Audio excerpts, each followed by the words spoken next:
Is all the information in the seminar new information?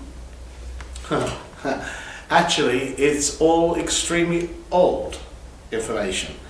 I've actually gone back to the approach that the ancient Greeks took on the subject. And people might say, well, why did you do that?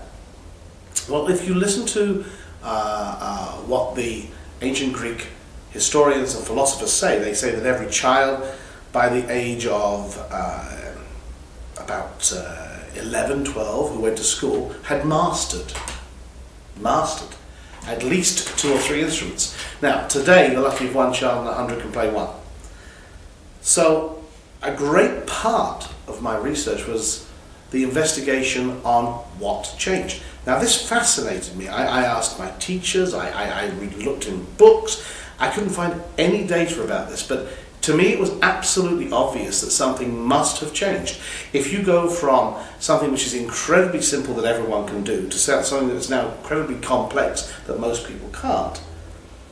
So what I discovered was that it wasn't so much what changed as how that information was taught.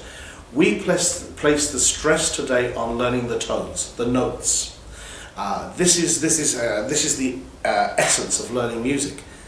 Now, the Greeks placed the biggest amount of their attention on the relationships between the tones, between the notes, how a scale, how a tone lighter is formed.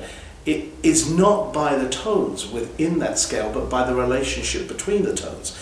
And the understanding of this actually simplifies the whole subject dramatically.